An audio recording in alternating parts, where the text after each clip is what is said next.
Hello, everyone. My name is Gabriel Martinez, and today I am here with. Dr. Elaine Sullivan. Well, thank you so much for meeting with me today, Dr. Elaine Sullivan. Before we begin, I'll let you give everyone a brief overview of yourself. Sure. So I have a PhD in Egyptian art and archaeology, and I'm an Egyptologist here at UCSC, and I teach classes on ancient history in the Pharaonic period, the Greco-Roman period, and I'm also a digital humanist, so I also work with 3D modeling and geographic information systems and other technologies to explore ancient Egyptian culture and history.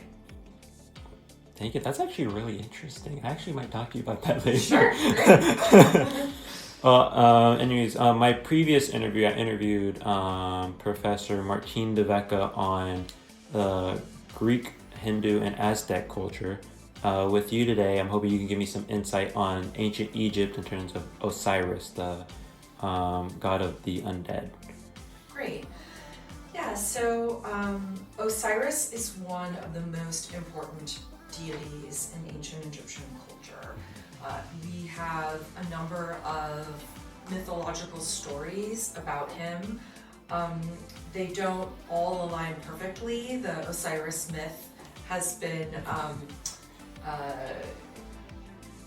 expanded on and written in different ways, but a sort of basic outline of that myth is Osiris was one of the original sort of 9 deities who were part of the sort of primeval or primordial world in ancient Egypt. The Egyptians have a mythology about the sky and the air and these other elements, these sort of like elements of the world who create the first kind of anthropomorphic gods. And so Osiris is one of these 9 anthropomorphic gods who's created. He has a brother named Seth, he has a sister named Isis, and another sister named Deities. Since there's only 9 of them, they couple up and sort of create what we would say is like romantic partnerships amongst them. So Osiris and his wife Isis are sort of one of these key ancient Egyptian couples in mythology. Osiris and his brother Seth are in conflict with each other over power in this new world of Egypt. And in one of the myths, Seth tricks his brother Osiris and he kills him. He also dismembers him and throws his different body parts, spreads them around in the Nile River in order to sort of like disappear. In this mythology, and there's many different kind of fun ways about this. One of the stories is that Seth creates like a really beautiful coffin, which he tricks out, and he says, oh, whoever's body fits in this gets to keep it. And so he makes it exactly to the body size for his brother Osiris. All these other people try to get in it, no one can fit. Osiris is like, whoa, I fit. And then of course he shuts it and kills him, and so it's very, it's a tricky thing to have done. In any case, Osiris is killed, he's dismembered, and his wife / sister Isis goes out and she recovers his body parts and reassembles them, and she impregnates herself with Osiris then and has their son Horus. Osiris then is regenerated or rejuvenated through this experience. And so in Egyptian mythology, Osiris, who had been a sort of king of the gods, passes his kingship then to his son Horus, who then rules Egypt on earth. So there's also a lot of mythology around kingship and succession that comes out of this mythological story as well. So the relationship between Isis and Osiris is super important because she plays a major role in this regeneration myth. And when Egyptians bury themselves, for the centuries after this mythology is created. They do so in hopes of becoming like the god Osiris, and they consider the moment of death and sort of the rewrapping of the body, the putting together the body with linen and reimagining the body as a whole as being something that they're doing in parallel with the god. So they are trying to become like Osiris and be regenerated at this moment of death in order to have some kind of afterlife experience. So this is a really enduring myth, and we see over centuries and centuries and centuries, people are interested in the Osiris mythology, and they themselves are trying to become like the god Osiris at the time of death. I honestly haven't heard a majority of that before, so thank you so much for sharing that with me. It's a wild story. Yeah, I was like, whoa. Yeah. But you actually answered like two of my questions I had there, but I was hoping you can go into more of like, how did that story help like the way they prepared like the burials? Yeah. So in certain moments in Egyptian history, we have more robust primary sources that help us understand this better. In later periods of Egyptian history, we see that people will they'll wrap themselves up in linen. They do mummification process. They put themselves in coffins, and they will label the coffin with their name, and they will also write the Osiris version. So for me, if I was an ancient Egyptian dead, I would say I am Osiris Elaine. If it was you, you would say Osiris and then your name. And the idea is so that they're actually like claiming a form of identification with this god and hoping to then almost like join him in his rejuvenation cycle. So the imagery of Osiris is present in Egyptian tombs. So in the New Kingdom, for example, they decorate these private tombs, and they actually like put images of the god Osiris they're standing before him, making offerings to him, interacting with him. So they're really, they see this as someone who they want to be in touch with and present with in this moment of death. So the ideology of regeneration and rejuvenation that Osiris represents is something that seems to be really, really important and prevalent with people's ideas of what death is and what they want to have happen. Yeah, I mean, across these different cultures, there's like it really does have to do with a lot of death and a lot of just the way people get buried. But in relations to like the sky, I have noticed that Osiris is like one of the main like underworld gods that are actually associated with a constellation. I believe it's the constellation Orion, or as an ancient Egyptian, I think it's called Saw. Why do you think that Osiris is like one of the main ones actually a part of a constellation? Yeah. It's a good question. I would say that the Egyptians, that obviously the stars are really important to them in their understanding of the world and the motion of the world and change over time. So part of their use of constellations seems to be around calendrical moments in Egyptian in the Egyptian calendar. So, for example, and these are related to really important sort of cosmic ideas for them.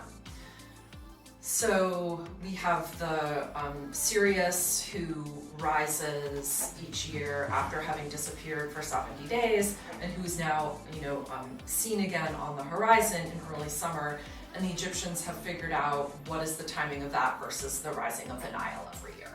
So for them, a moment in the year that is associated with regeneration and rejuvenation of the land every year, this like cyclical rebirth and regrowth that happens, is also associated with these stellar, motions. So I think they are associating that kind of cycle, and the Osiris is absolutely associated with the regeneration cycle of agriculture, as well as personal regeneration of humans. So those two things are sort of like in parallel. We also know, and I sent you a little bit of information on this, that the Egyptians were very cognizant of these imperishable stars, right? The stars that don't actually set at any point in the horizon. And so certain kings, even the very, very earliest period of the state, like King Djoser in Dynasty 3, which is like very, very early in Egyptian history, he sets up a small temple at his pyramid that has a statue of himself looking through these two holes, out of the holes up into the imperishable stars, which would be including Orion. So, and in the pyramid texts from slightly later in Dynasty 5, the kings talk about one of their goals in death is to, so not only to become like Osiris, but it's also to join the imperishable stars in the north sky. So they think one element of their of immortality is to try to merge with those stars themselves. So, for the gods, for a god like Osiris to be sort of linked with one of these important stars isn't surprising to me at all in an Egyptian conception, right? Sometimes people are like, oh, but this is a god of the netherworld, but the Egyptians don't have a sense of like a Greek netherworld. It is an afterlife god, and the stars are just as potential of a location for an afterlife as their other versions of the netherworld.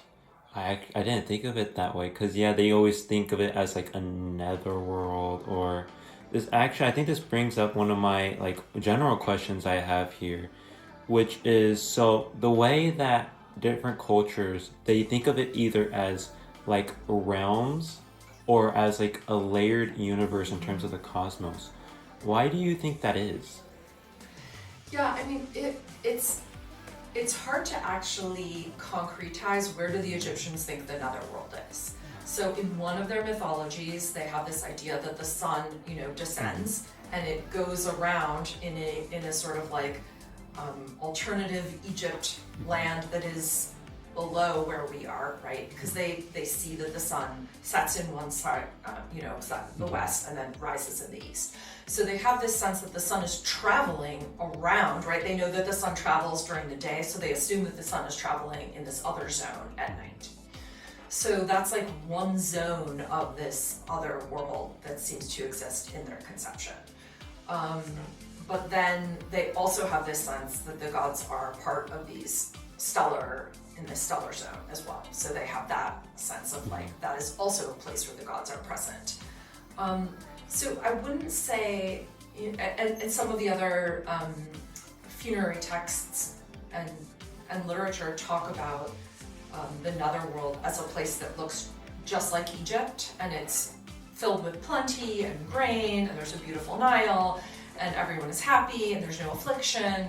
That seems to be a parallel to the universe that exists in Egypt, but it's just nicer and better. So there's not like a clear theology of where is the afterlife, what is it, what exactly does it look like, where is it located. The Egyptians are a yes and culture, so they can believe in all of these different things as happening and at the same time in multiple places, and none of them conflict with each other in their worldview, because they have a very expansive idea of truth where multiple things can be true all at the same time. I actually didn't. A lot of these, the way they think, it's a lot of times it gets confusing, but if you honestly think of it as in like their point of view, it actually makes sense. But before you mentioned Sirius, about it like rising. Why do you think that Sirius was actually important to? Because they noticed that more than, and they compared it to the Nile River. Why do you think that was important? Yeah, because the Nile flood was the biggest thing to happen every single year. Mm-hmm. It was existentially, it was the most important thing that would happen. So the Egyptians were calculating when is the flood going to happen every year. They were worried about it. One of the king's jobs was to make sure that they were making offerings to the gods in order to keep the gods happy so that the flood would rise to the correct amount each year. If the flood didn't rise high enough, it meant that people in Egypt were hungry, right? Like they didn't have enough agriculture that year to feed the population. If the flood rose extremely high, areas, again, they wouldn't have enough to feed their population because suddenly there's like too much flooding. It's not in their fields, it's in places where they live. It's like it's too much water, right? So the Egyptians created things called nilometers, which were basically like big measuring sticks down in the south, so that when the flood started to rise, they would like keep track, where should it be 30 days after Sirius rises? Where should it be at this time, right? So it was basically their entire economy ran off of the Nile flood. So when this star shows up every year and is like, boom, here it comes, they were absolutely wanted to be ready, and they were trying to calculate everything that they possibly could in order to run an efficient economy. And to make sure that, everyone had food, and the way that they taxed the people who worked in agriculture was based on the level of the Nile flood. If they had a great Nile, you had to pay more tax. If they had a low Nile, they taxed you less because they were like, you can't make as much, right? So they had a very efficient economic and taxation system, and those things were tied in to these environmental changes from the Nile flood, and that was linked to the gods and to these celestial markers in the sky. So all of this was critically important to the economy and culture of Egypt. And so that star especially was like the harbinger of of the economic year. Oh, yeah, yeah. Sirius did seem really important. I know it was mentioned a lot, even in class, the Nile, how the flooding really impacted them a lot. Mm-hmm. So one of the thing is, I don't really know how to phrase this question, but I can't really. I don't know how to frame this. So I think for right now, I think I'll move on until I can figure out a way to frame that question. But from what I know, I did some research on you. One of your things of interest of research is temples and rituals. To your knowledge, do you know if there was any temples or tombs or anything like that really connected to Osiris? Yeah. So Osiris is, of course, he's an Egyptian deity. Yeah. He's not a historical figure, but the Egyptians thought of him as real. So the site of Abydos, which is in Middle Egypt, was considered to be the site where he was buried. And there's a couple of different mythologies around that. So the earliest kings of the state of Egypt, what Egyptologists call Dynasty 1, were buried at Abydos. And later Egyptians realized and identified that these were extremely ancient kings. And so one of those burials is later identified as the burial of Osiris by the Egyptians. It's one of these super, super early burials. At the time, we now know as Egyptologists, having excavated those tombs, that those are actually the Dynasty 1 kings. It's not Osiris.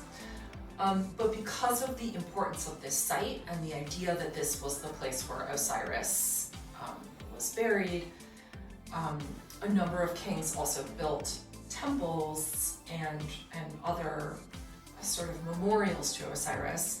And in the New Kingdom, there's a king called Seti I who builds a temple to himself that has a section for the god Osiris, and then behind it he builds a thing that we call the Osirion, which is like, it's supposed to be a burial for Osiris, a second burial. And it is, it's cut into the water table so that it's supposed to also like have water in it. And that's probably linking to the ideas of the primeval noon or the primeval waters, which of course, Osiris is one of these early gods. His, you know, parents and grandparents, etc., would have been like some of the first gods who, you know, existed at this moment of the primeval times. So this tomb, or the Osirion, this place of Osiris, is, I would say, the closest thing we would have to a tomb and temple dedicated to the god Osiris that was understood by the Egyptians as directly linked to him and designed specifically for him. Okay, and when you talk about mummification, from my understanding, we don't do that anymore as in the past. But as time goes on, as we get more knowledge and all that, things change. We don't do mummification anymore. That's all out of the way. Did the role of Osiris ever change as like time progressed and as we gained more knowledge, as ancient Egypt gained more knowledge? Yeah, I mean, they do different things around the god Osiris. Things absolutely change in Egyptian religion across time. So in later periods, for example, we see that the Egyptians start making these very interesting images of Osiris where they like create little like dishes that are shaped like the god, and then they put dirt in them, and then they put seeds in them, and then they wrap them up, and then they water them. And so then plants will actually emerge from these mummified, I don't even know what to call them, figures, right? So they're interested in creating like new forms of ways of representing the regeneration and the agricultural regeneration aspects of Osiris. And that's something that they do late in the pharaonic period that they don't do in earlier moments. So like their ideas about how to represent Osiris and Osirian ideas and things like that certainly develop and change over time, and they come up with new ways of representing the god. Okay, yeah, and for sake of time, we'll move on to like general questions here. So with these general questions, they're based on just underworld deities in general across different cultures. So based on like, even if it's just brief, the knowledge you have right now, how do you think that ancient cultures like really were structured and along with like the cosmos and like stars and all that stuff? Yeah, I mean, I think the key thing is that these different cultures are observing the stars very carefully, right? They live in a world without light pollution. They use the stars and solar movement and lunar movement, lunar changes to make sense of time and calendars and all of these things, right? So it's not surprising to me that multiple ancient cultures, like the Greeks, for example, in comparison to Egypt, are super interested in the stars, in labeling or making narratives around the stars as trying to understand them and linking the stars to their own religious and mythological systems, right? So we see this, that across multiple different ancient cultures where they're identifying aspects of their religion and larger belief systems with the world around them. And that includes both the terrestrial world as well as the celestial world. And so I think that's not a weird thing that humans across cultures are observing and incorporating the world around them into their belief systems and histories. Yeah, I mean, a lot of the cultures, you really think about it, and it's kind of like they're just trying to make sense of why this is happening, why that is happening. And like when they do like the sun going below the earth, like I think it was I think it was Greek. They just made the underworld to explain where the sun goes when it gets dark out. There are like tons of similarities and contrast between these different cultures. In your experience, in terms of like researching on these topics, what are like some main similarities and differences you see across these different cultures? Yeah, I mean, well, one thing that's interesting in just general afterlife beliefs. So the Greeks come into Egypt after the pharaonic period is over. And one thing that I think is really interesting is that they have their own belief system, right? With an afterlife that is, as you said, kind of like dark and not very exciting, in Hades, right, etc.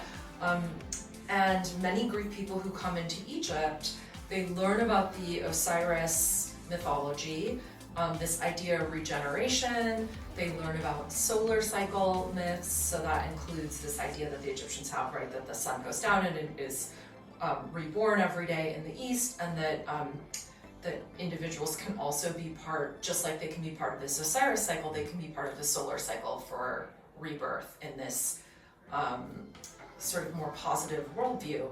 And many Greek people who come into Egypt then actually adopt Egyptian religious views, and even though they are still Greek in other cultural ways, they adopt mummification and they bury themselves in coffins, and they talk about the god Osiris, again, on their, they use that terminology. They use Egyptian imagery on their coffins and in their funerary goods. So it's interesting that humans are very flexible, right? We see at these places where these different ancient cultures are colliding, people end up choosing an afterlife belief and mythology that seems more advantageous, right? In this case, they kind of switch their belief system when they come across something that's maybe a little bit more positive than a previous one. So, the systems can have some overlap, right? Because the human brain is the same across all these cultures. Like, humans are interacting with the world in a way that has many parallels wherever you are. But then when we see these differences, those can be really profound. And when humans actually interact with those differences, they can then actually decide to shift their own cultural ideas around those contrasting views of what the afterlife looks like. Yeah, that's the way that they do that. They make these different cultures. It kind of brings me to like a question I like to ask myself. It's kind of like, how do they come up with this? It's like, how do they just randomly just make a story out of like a constellation in the sky? How do they like explain these things? Do you have any insight on that? No. Because I was like, wow. We don't know how Egyptian religion develops. We don't know where these stories come from. When we have writing emerge, right, we already have a clear sense that there is a long oral tradition of mythology and belief. So there's no attempt by the Egyptians to explain to us where these stories came from. And so that's just part of history, of human history, that is going to be lost to us forever. Yeah, 'cause I remember there's a lot of things that were just lost in general, like either got burned because they got conquered, or tons of things just changed over time and the stuff was just lost. But anyways, I really appreciate your time here. Sure. Thank you so much for meeting with me today. Great. That was a really interesting and like just a really good talk. Yeah. Great. Well, I sent you a couple of sources as well. So I sent you a link also to this to a very recent book called Astronomy of Ancient Egypt from 2023. And we have a license to it here, so I was looking at this morning. So a lot of the questions about astronomy and stars and the sky, there's a whole chapter on it. So I think that will probably be the most useful thing for you to start with, just to get a sense of like the Egyptian relationship between the different gods and Sirius and Orion and Isis and Osiris and stuff. That'll probably be the most useful thing. Yeah, okay, thank you. Yeah, I saw the email. I was like, they have a book on that? Someone's written a book on everything in Egyptology. Yeah. Yeah, okay. Yeah. Well, thank you so much for being here with me You're today. welcome.